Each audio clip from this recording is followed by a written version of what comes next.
বন্ধুরা, আমি রচনা। স্বামী ও একমাত্র ছেলেকে নিয়ে আমার ছোট সংসার। কিন্তু স্বামী আমার অনেক বছর হলো বিদেশে গেছে, এখনো বাড়ি আসার নাম নেই। এটাই আমার জীবনের একমাত্র দুঃখ। যাই হোক, আমার ছেলেটা সবেমাত্র ক্লাস 4-এ পড়ে। ওর জন্য পাশের বাড়ির এক মেধাবী ছেলেকে ম্যাথ পড়ানোর জন্য রাখলাম। ছেলেটির নাম রবিন। ওর বয়স মনে হয় 18-19 হবে।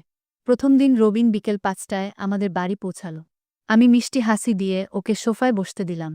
এর কিছু সময় পর আমি ওর জন্য চা এনে বললাম, একা বসে নিশ্চয়ই বোর হচ্ছিলে। কি করব বলো, একা মানুষ সব নিজেকেই সামলাতে হয়। ও আমাকে কাকিমা বলে ডাকে।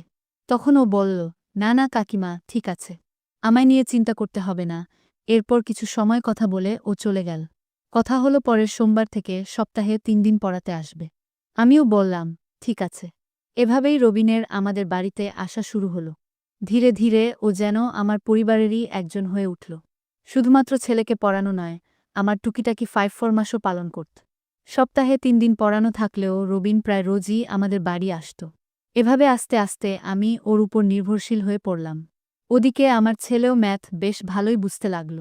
যদিও ওকে মাসে 1000 টাকা দেওয়ার কথা হয়েছিল, কিন্তু আমি মাইনে ছাড়া ওকে আরও কিছু বেশি দিতাম। অবশ্য ও আমার অনেক কাজ করে দিত। ব্যাংক, ইলেকট্রিক বিল দেয়া।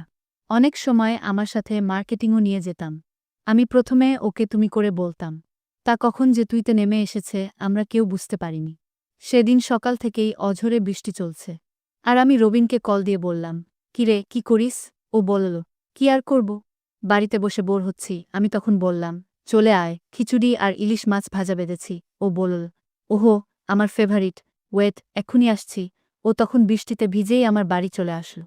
তা দেখে আমি ওকে একটু রাগ দেখিয়ে বললাম, বৃষ্টি একটু কমলে আসতে পারতি তো। নাকি নিমন্ত্রণ যখন করেছি, নিশ্চয় না রেখে খেয়ে নিতাম না। এই বলে আমি তলে দিয়ে ওর গামাথা মুছে দিতে লাগলাম। তখন ও বলল, কি যে বল, তোমরা খেয়ে নিলে পরে একা খেতে কি আমার ভালো লাগবে বল। আমি বললাম, আমি এখনো খাইনি মশাই, আপনার জন্য অপেক্ষা করছিলাম। তারপরে আমরা দুজনে একসাথে খেতে বসলাম। খাওয়ার সময় আমরা বেশি একটা কথা বলছি না। শুধু আমি ওকে আর খিচুড়ি লাগবে কিনা জিজ্ঞেস করলাম। যাই হোক, অনেকটা নীরবতার সাথে আমরা খাওয়া শেষ করলাম। খাওয়া শেষ করে আমরা বারান্দায় এসে বসলাম। বৃষ্টি আবারও নেমেছে মুষলধারে। বৃষ্টির প্রকোপ বাড়তে লাগল। বেলা মাত্র 3টের সময় দিনের আলো অনেক কমে এসেছে। তখন আমি ওকে কিছু বলছি না দেখে ও আমার পাশে এসে আমাকে বলল, কি হয়েছে? কিছু বলছো না যে? আমি হালকা হেসে বললাম, কিছু না রে। ও বলল, আমি খেতে বসেই খেয়াল করেছি, তুমি বেশি কথা বলছো না। বল না, আমি কি কোনো ভুল করেছি? আমি বললাম, আরে, তুই ভুল করতে যাবি কেন? এমনি মনটা ভালো লাগছিল না। ও বলল, প্লিজ বলো না, কি হয়েছে? আমি বললাম, আচ্ছা, তোর গার্লফ্রেন্ড আছে? ও বলল, না, নেই। আমি বললাম, সে কি? কেন? ও বলল, নেই, তার কারণ আমি যাকে ভালোবাসি তাকে আমি কোনদিন পাবো না জানি। আমি বললাম, তুই কি প্রপোজ করেছিস? ও বলল, না, আর করব না কোনদিন। আমি বললাম, কেন? তুই আমায় সবকিছু বল। ও বলল, আগে তুমি বলো তোমার কেন মন খারাপ? আমি বললাম, যাহ, এখন তো আমার মন ভালো হয়ে গেছে। তুই বল। ও তখন একটু রাগ দেখিয়ে বলল, যদি তুমি এখনই না বলো, তাহলে আমি এই মুহূর্তে তোমার বাড়ি থেকে বেরিয়ে যাব, এই বৃষ্টির মধ্যে ভিজতে ভিজতে। আমি বললাম, তুই এত অবুঝ কেন বলতো? ও বলল, ওকে, আমি চলে গেলাম। আমি বললাম, দাঁড়া, আজ আমার জন্মদিন ছিল। আগে ছেলের বাবা বিদেশ থেকে আমায় উইশ করত প্রতিবার। এবার করেনি, তাই। ও বলল, এত দারুণ খবর, আমায় আগে বলনি কেন? Happy birthday to you. এবার বুঝলাম কেন তোমার মন খারাপ। চলো, আজ বিকেলে আমি তোমায় ট্রিট দেব। আমি বললাম, সে পরে দেখা যাবে। এবার তোর কথা বল। ও বলল, কি আর বলবো, ওসব আলোচনা করে কি হবে বল? যেটা কখনোই হবার নয়, তা জেনে কি হবে? আমি বললাম, তা আমি বুঝব। তোকে বলতে বলেছি, বল, মেয়েটাকে তোদের সাথে পড়ে? ও বলল, ঠিক আছে, তোমার যখন শোনার এত ইচ্ছে, আমি বলছি। কিন্তু তার আগে কথা দিতে হবে, তুমি রাগ করতে পারবে না। আমি বললাম, ঠিক আছে, কথা দিলাম। এবার বলতো, তার সাথে কি তোর কথা হয়? ও বলল, আমি ঠিক এই মুহূর্তে তার সামনেই দাঁড়িয়ে আছি। ও এটা বলার পর মিনিট 10 ধরে ঘর নিস্তব্ধ। কেবল বৃষ্টির শব্দ ছাড়া আর কোনো শব্দ নেই। আমি জানালা দিয়ে এক মনে বাইরে তাকিয়ে বৃষ্টি দেখছি। আর ও মাথা নিচু করে সোফায় বসে কি করবে তা ভেবে বিমুঢ়। ও একটু পরে আমার কাছে এসে বলল, তুমি আমায় কথা দিয়েছিলে যে রাগ করবে না।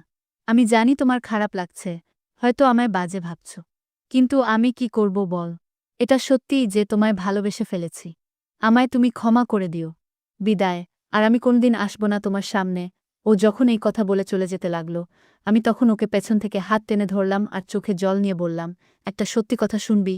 ও বলল, বল। আমি বললাম, আজ এই কথাটা বলার জন্যই তোকে আসতে বলেছিলাম, কিন্তু বলার সাহস করে উঠতে পারিনি। এই শুনে ও আমাকে আঁকড়ে ধরল। বৃষ্টি তখনও কমেনি। একটু পরে আমি ওকে বললাম, কিন্তু আমাদের এই সম্পর্কের পরিণতি কি, তা কি বুঝতে পারছিস? ও বলল, জানি না, আর জানতেও চাই না। আমি বললাম, কিন্তু আমি আজ তোর কাছ থেকে একটা কথা নিতে চাই, দিতে পারবি? ও বলল, অবশ্যই, শুধু একবার বলো। আমি বললাম, দেখ, আমি চাই না আমার জন্য তোর জীবনে কোনো ক্ষতি হোক। তাই যেদিন আমি মনে করব এই সম্পর্ক আমি শেষ করে দেওয়ার সেই অধিকার আমার থাকবে, তখন তুই বাধা দিতে পারবি না। ও বলল, এটা কি কোনো কথা হলো? আমি বললাম, আরেকটিও কথা না। এই শর্ত না মানলে এখনই সব শেষ। তখন অগত্যা ওর আমার শর্ত মেনে নেয়া ছাড়া আর কোনো উপায় ছিল না। এরপর ও আমার জন্মদিন উপলক্ষে আমাকে নিয়ে ঘুরতে বেরোল। যদিও আবহাওয়া ভালো ছিল না, কিন্তু ও আমার কোনো বারণ শুনল না। তারপর আমরা ঠিক করলাম নাইট শোতে সিনেমা দেখে ডিনার করে বাড়ি ফিরব। এরপর আমরা বক্সের 2টো টিকিট নিয়ে হলে প্রবেশ করলাম। সিনেমা শুরু হতে না হতেই ও আমাকে আঁকড়ে ধরল।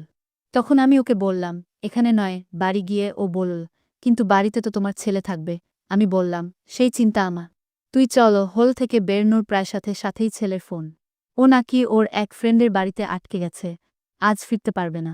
আমি তখন ওকে বললাম, ঠিক আছে বাবা, সাবধানে থাকো। আমি ফোন রেখে ওর দিকে তাকিয়ে মুচকি হেসে বললাম, তোর ছাত্র ওর এক ফ্রেন্ডের বাড়িতে গেছে, আজকে নাকি আসতে পারবে না। ও তখন সঙ্গে ওর বাড়িতে ফোন করে জানিয়ে দিল যে আজ আর বাড়ি ফিরছি না। আমি তখন ওকে বললাম, এবার তাহলে বাড়ি চল। এরপর আমরা রেস্তোরাঁয় বিরিয়ানি খেয়ে টুকটুকে চড়ে বাড়ির উদ্দেশ্যে রওনা দিলাম। তখন আকাশে মেঘের ডাক শোনা গেল। আর ও আমাকে বলল, মনে হচ্ছে আজ রাতে প্রচুর বৃষ্টি পড়বে। আমিও হেসে বললাম, সে আমি খুব বুঝতে পারছি। বাড়ি ফিরে আমি ফ্রেশ হতে গেলাম। আর ও টিভি চালিয়ে দেখতে থাকল।